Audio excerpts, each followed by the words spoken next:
In this video, I'm going to be giving you some insight into our keyword research process. Now, the whole idea behind this process is getting the seed keywords that will populate your broad match campaign. So before I get into the actual process and methodology we use for our keyword research, I'm going to talk a little bit about the broad match type because it's really important for you to understand that. Before we jump in, let me just share a little bit about how the broad match type works. Okay, so the main thing that you need to understand with the broad match type is the difference between a keyword and a search term.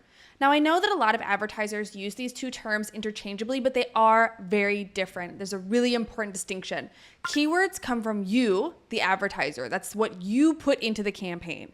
And customer search terms come from the customer. That's what the customer is actually typing into the search bar on Amazon. Now, sometimes they might be the same. For example, when you use the exact match type, that's the whole point, that the keyword that you put in your campaign is the exact keyword that matches with what the customer is typing into the search bar. However, when you use the broad match type, your keywords can show up anywhere and in any combination in the customer search term. Let me show you what I mean. So here, for example, we have a broad campaign that is for a popsicle mold. So something like this. So you can see, for example, here we have ice pop mold. So here is a customer search term that matched with that, and it is the brand name plus ice pop mold. Or here, for example, we have popsicle mold and we have Polar Pops popsicle molds. This is our keyword and this is the customer search term that then matched with that broad type keyword. If you try to guess what your customer is going to type into that search bar and use that for the keywords in your broad campaigns, you're going to have a bad time. It is impossible to predict all of the crazy ways that people end up searching for things on Amazon. So for example, here, it would probably be very difficult for you to predict something like, make stainless steel popsicle molds. Or let's see, we have Spanish here, right? That's another difficult one. 8 each, popsicle mold, Amazon, metal, 8 each. Like, this is a very strange way, kind of like stream of consciousness way that people are typing into the search bar. So instead, what you should be doing is drilling down into the essence of the product and using those core nouns and adjectives as your keywords. So you can see, for example, here, ice mold, ice pop mold, ice cream mold, popsicle mold, right? You can see that's exactly what we're doing with our broad keywords here so that we can match with as many possible customer search terms as possible. But the key here is really drilling down to figure out what is the essence of the product that you're selling. What is it? Okay, so let's say this is the product that we are trying to create a broad match campaign for. Step 1, figure out what the heck you're actually selling. So what is this product? How would someone search for it? What problem is that product trying to solve?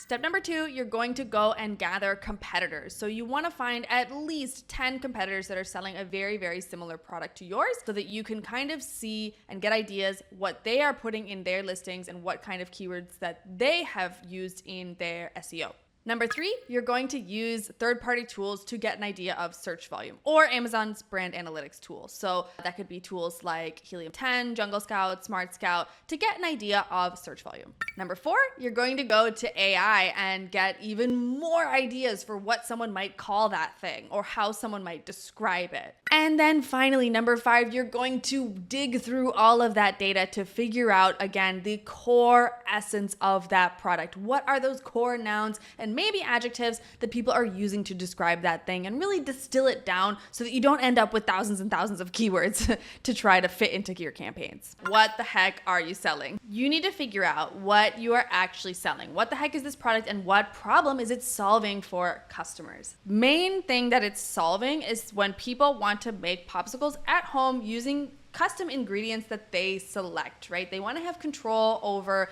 like a healthy popsicle and they want to do it at home. So you can see that's why they're using words here like homemade, easy release, right? BPA free. And then other problems that this product is trying to solve is the fact that maybe sometimes these DIY popsicle molds are kind of hard to clean. So it says it comes with a brush, maybe like easy clean, something like that. It comes with the sticks, right? People want kind of an all-in-one solution. So already we're getting a lot of ideas for keywords that we might want to use in our campaigns. So popsicle mold for sure, silicone maybe, and homemade maybe, right? What we're really trying to do right now is get to the core nouns. We'll worry about adjectives later. Let's take a look at their bullet points. Popsicles, ice pop, and here they've also got some like fresh fruit, yogurt, in case people search for it that way. So what you want to be doing at this point is taking some notes, writing down all of those different core nouns, okay? Seed number 1, which is popsicles or popsicle related terms. Now, seed number 2, kind of how we're going to combine these together, is going to be the maker part of this, right? So we've got mold, we've got maker, or maybe they would use words like tray or kit, form. You're trying to brainstorm all the different possible ways that someone might be calling this thing. Okay, so the next thing that you're going to do is go and look at your competitors. I'm just going to look at one for the purposes of this video, but you definitely want to get at least 10 competitors to compare to. So all you're going to do for this is figure out kind of what's the first thing that comes to mind when you're searching for this. I'm going to go with this one. So I'm just going to take a look at their listing and just take a look at how they are advertising this product. For example, they use ice cream like Popsicle. They've got mold. They got molds. They have includes a stick, right? Freezer. But honestly, this listing is not very good. They could definitely improve their SEO. Regardless, the idea is to give you an idea of other possible keywords you might want to be including in your campaign. Next step is to move on to your third-party tools. I'm going to be using only Amazon's native brand analytics. This tool is free inside of Seller Central, and the other good thing about this tool is that it is straight from the horse's mouth. Now, the less good thing about this tool is it's kind of clunky, but it still gives you really good data. So first thing I would do is change to monthly, and you can just go ahead and start with the most recent month, which for me is June 2025, last month. And you're going to start putting in your keywords. So first we're just gonna type in our main keyword. So popsicle mold, and then refine results. And here you're going to start to get ideas of what people are searching for related to popsicle mold. Okay, so we've got frozen, we've got star, we've got teething, you know, silicone does show up in there, right? Okay, so then you'd want to go ahead and download this because you're going to probably want to keep track of all of it. And then next, you can also take a look at some other competitor ASINs. And now I can see popsicle mold, ice pop, popsicle maker. We've got Spanish here, etc. And then I would also recommend repeating this process with multiple competitor ASINs and multiple search terms. Next step is AI. So we have much more advanced and detailed prompts, but you could simply start with something like this. Could you give me an example of all the different ways someone might call a popsicle mold, the kind you use to make homemade popsicles? All right, so we've got like ice lolly. I wouldn't have thought of that. We have some, you know, kind of international ways to call this. Frozen treat, that's good. We've got a few more ideas for what the core nouns would be for this product. Final step is now digging through all of that information to try to come up with the short list of your primary and secondary keyword seeds. Okay, so here you can see we've got our primary and ending seeds, or our primary and secondary seeds. So the whole idea here is that you're going to then combine all of these primary and secondary seeds, all of the different possible combinations, to come up with your broad seeds. So for example, you can see we've got chilled dessert mold, cold pop mold, freezer pop mold, frozen treat mold. And you'd use those, or primary and secondary seeds, to come up with all of the different possible combinations. And now you have your broad seed keywords to use in your broad campaigns so that you can discover the most profitable search terms and all of the different possible ways that someone might be searching for your product so that your ads display in as many places as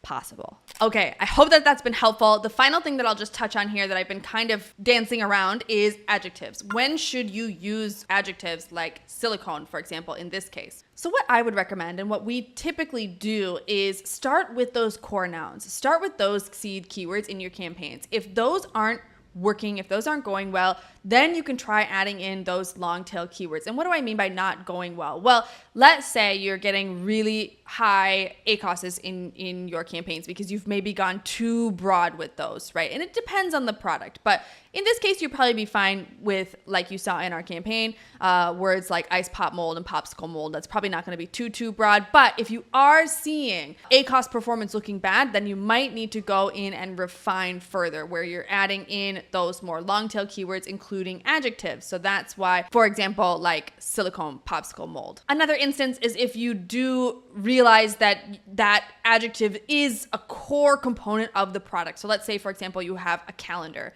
Of course, calendar is going to be one of your seed keywords, but if you just type calendar, it might be too broad because there's a lot of different kinds of calendars. Instead, you might need to specify that as a cat calendar or that is a cat wall calendar, for example. So if those adjectives are integral to the essence of the product, then that's when you want to include those. Okay, I hope that's been helpful and helps to guide you a little bit more through your keyword research process. It is one of the most important parts of running PPC, because if the keywords are bad, the whole campaign is going to be bad. If you like this kind of content and you want to see more, you can check out my latest video here.